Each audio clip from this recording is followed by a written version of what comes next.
Well, hello students. Welcome back to mathematics class with me, Mr. Alfie. In this video, we are going to learn about still data analysis, especially about quartiles, interquartiles, and percentiles. Let's check it out. If there's a set of data, how to find the range? The range is the difference between the highest value subtracted by the lowest value. So in order to find the range, you need to order the data from the lowest value to the highest value.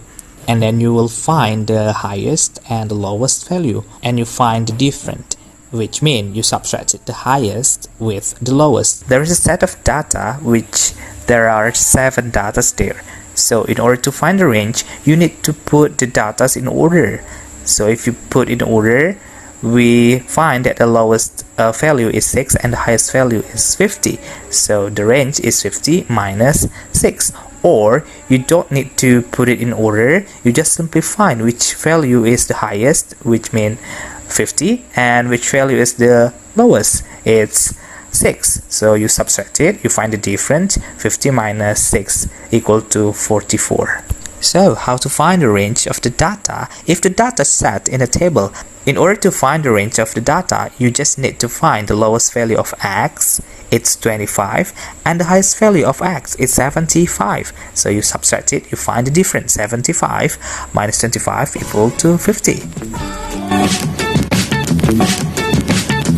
Quartile divides data in 4 equal groups, are marked for Q1, Q2, and Q3. So if we order the data from the lowest at the left and the highest at the right, Q1, Q2, and Q3 divide the data in 4 groups equally.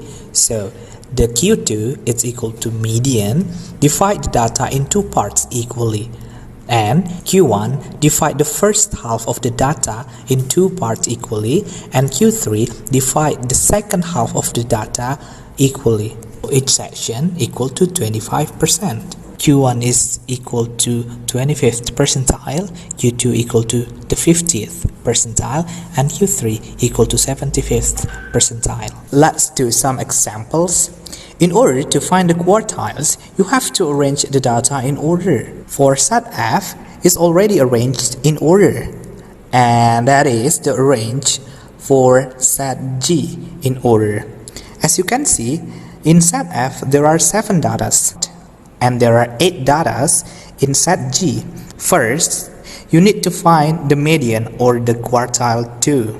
Remember, the quartile 2 divide datas in 2 sections equally. So for set F, the quartile 2 is 23 because the first half is 3 datas and the other half of data is 3 also. In set G, as you can see, the line is divide the data in 2 sections equally.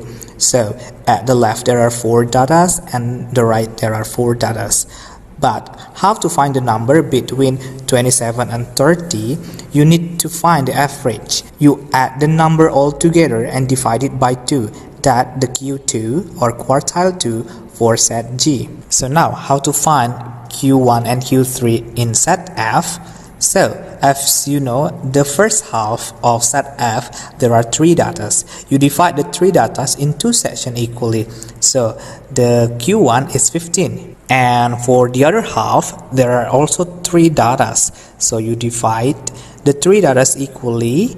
So the Q3 is 37. In set G, at the left, there are 4 datas. So you have to find the Q1. You divide the first half of data in 2, which means that line between 11 and 19. Find the average. You add all together and divide by 2. And to find the Q3, you also divide the other half of data in 2, which the half is between 33 and 38. You find the average and that's equal to Q3. And next, how to find interquartile range. Interquartile range is Q3 minus Q1. So for set F, interquartile range is 37 minus 15. For data G, interquartile range is 20.5. Next example, it's from example 5, page 40. Consider the data set of set E. These are the elements of set E. find the median, and then the lower quartile and upper quartile, and the interquartile range of the data. Let's find the median first. So, as you can see here, the data here already set in order. So this is make our work even easier. Now we're going to find the median. Median divide the data in two parts equally. So 35 is actually the median. Why? Because 35 divide the data two parts equally. As you can see here, at the left, there are 4 numbers, and at the right, there are 4 numbers. So 35 divide the data in two parts equally. So this is the median. Next, how about the lower quartile and upper quartile? The lower quartile divide the first half of data in two parts equally. So as you can see here, the first half of data, there are 4 numbers. So we're going to find the lower quartile of these 4 numbers. We divide this 4 number in two parts equally. So this is the lower quartile between 17 and 20. Why? Because this is the middle. As you can see, there are 2 numbers at the left and 2 numbers at the right. So the Q1 or lower quartile is 17 plus 20 divided by 2. This is the average between 17 and 20. It is equal to 18.5. How about the upper quartile? The upper quartile divide the other half of the data in two parts equally. As you can see here, the other half of the data, there are 4 numbers. So we're going to find the upper quartile. We divide this data in two parts equally. So this is the part that divide the data in two parts equally. So, as you can see here, at the left there are 2 numbers, and at the right there are 2 numbers. So the upper quartile or Q3 equal to 40 plus 45 divided by 2. So it is equal to 42. It is basically the average between 40 and 44. Now, how about interquartile range of the data? As you know that we have found the lower quartile of Q1, it is 18.5, and we also have found the upper quartile or Q3 of the data, it is 22. So the interquartile range or IQR equal to Q3 subtracted by Q1. So it is 22 minus 18.5, it is equal to 3.5. This is the interquartile range of the data. An example is from Try 6, page 421 on your textbook. Consider the data set H. These are the elements of set H. Find the interquartile range of the data. These are the numbers inside of set H. As you can see here, the numbers here are not listed in order. So the first thing we need to do to list this number from the lowest to the highest. So this is the order. So after we put in order, next we're going to find interquartile range. In order to find interquartile range, we have to find Q3 and Q1. But before we identify Q1 and Q3, we need to find the median. The median divide the data in two parts equally. This is the median. As you can see here, at the left there are 5 numbers, and at the right there are 5 numbers. So this is the median. Next, we're going to find Q1 or lower quartile from the first half of the data, from these numbers. Okay? Q1 is the middle number of these numbers. As you can see, 37 is actually the middle one. So 37 is the Q1 because there are 2 numbers at the left and 2 numbers at the right. So 37 is Q1 or lower quartile. Next, how to find Q3? Q3 is from this data, the other half of the data. So from these numbers, we're going to find the middle numbers of these numbers. As you can see here, so 54 is actually the middle because at the left there are 2 numbers and also there are 2 numbers at the right. So 54 is Q3 or interquartile range. We have found Q1 and also Q3. Now we can find interquartile range or IQR. IQR is Q3 minus Q1. It is equal with 54 minus 37 equal to 17. So 17 is the interquartile range of this set of data. quartile and percentile in cumulative frequency curve. So the formula for the position for quartile is Q1 equal to a quarter of n, Q2, Q3, and percentile C equal to C% times n, which n stand for number of data. At the example, before we determine either the quartile or the percentile, you have to pay attention to the scale. So for the cumulative frequency, there is 0, 20, 40, 60, and 80. So between 0 to 20, there are 5 square. As you can see, it means each square equal to 4 frequency. Okay? So let's move on to the waiting time. From 0 to 5, there are 5 squares. It means 1 square equal to 1. From the data, you know that the n equal to 80, the number of data. So Q1 equal to a quarter of n. 1 per 4 times 80 equal to 20th. This is the position of Q1. So how to find the Q1? You take a line from 20 to the curve and then take it down to the waiting time, and you will find 12.5. How about Q2? Q2 is 1 per 2 times n.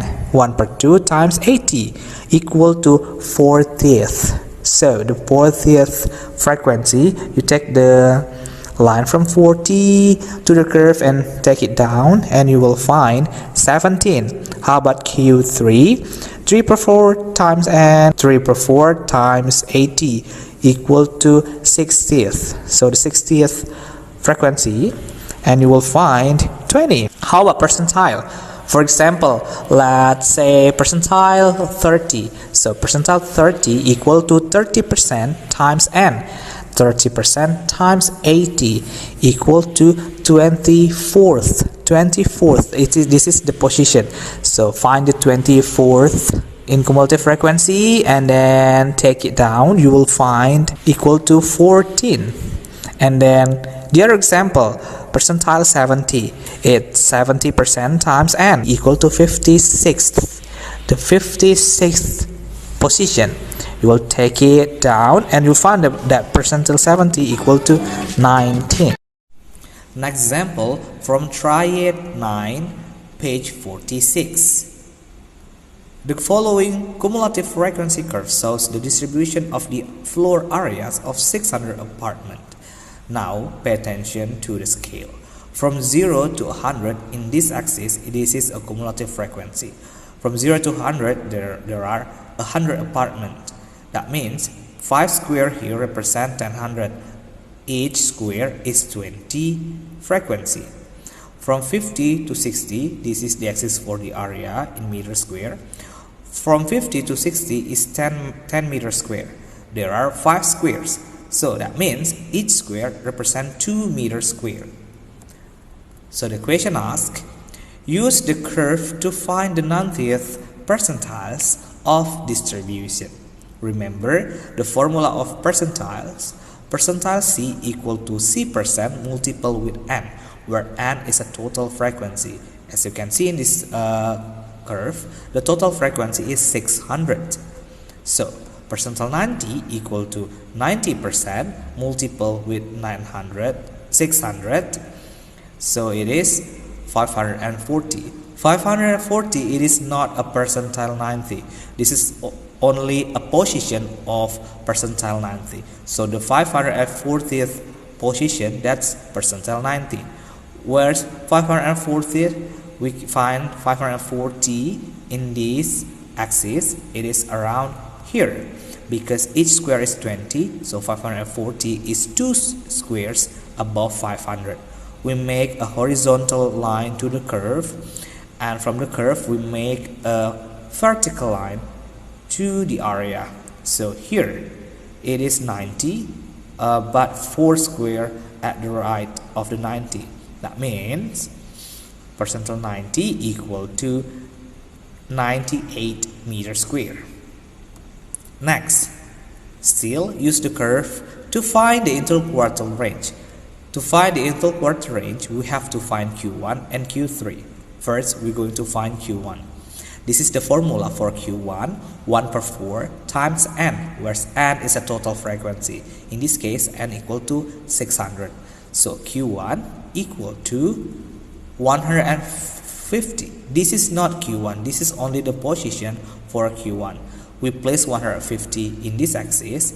It is around here, in the middle between 100 and 200.